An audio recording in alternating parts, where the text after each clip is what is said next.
Welcome to our exploration of curved mirrors. In this lesson, we'll discover how curved surfaces can focus and diverge light in fascinating ways. Curved mirrors are all around us, from car mirrors to telescopes, and understanding how they work opens up a whole new world of optics. There are two main types of curved mirrors. The first is the concave mirror, which curves inward like the inside of a spoon or a cave. The second is the convex mirror, which bulges outward like a dome or the back of a spoon. Each type bends light in completely different ways, giving them unique properties and uses. Let's examine the anatomy of a concave mirror. Every concave mirror has three important points. The pole, marked as P, is the center point on the mirror's surface. The focal point, marked as F, is where parallel light rays converge after reflection. And the center of curvature, marked as C, is the center of the sphere from which the mirror is cut. These 3 points always lie on a straight line called the principal axis. There's a beautiful mathematical relationship in curved mirrors. The focal length equals the radius of curvature divided by 2. This means the focal point is always located exactly midway between the pole and the center of curvature.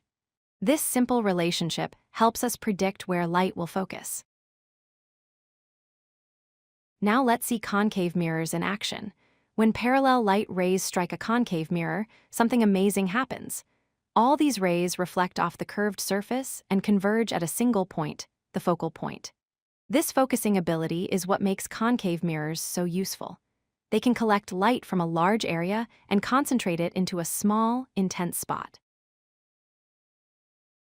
Concave mirrors have many practical applications. Flashlights and car headlights use concave mirrors to create powerful parallel beams of light. When you place a bulb at the focal point, the mirror reflects all the light outward in parallel rays. Makeup and shaving mirrors use concave surfaces to create magnified images when you're close to them. And large telescopes use concave mirrors to collect faint light from distant stars and galaxies, focusing it for observation.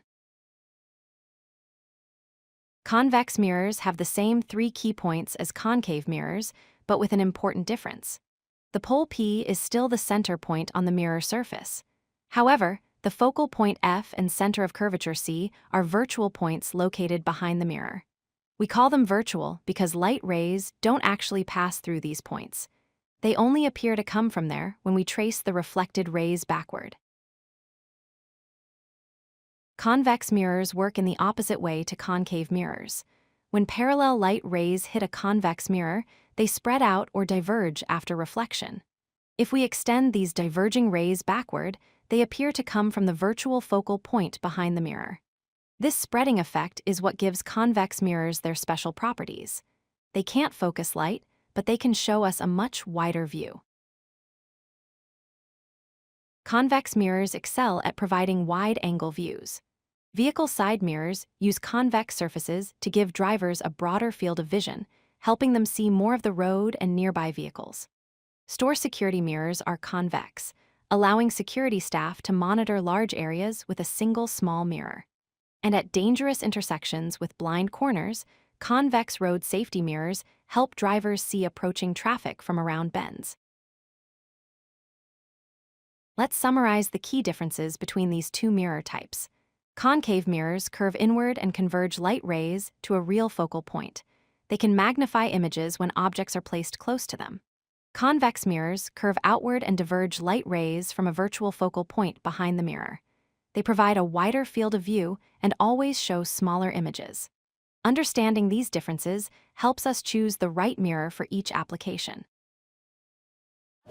If you like this video, hit that like button and don't forget to subscribe. Visit codelucky.com for more such useful content.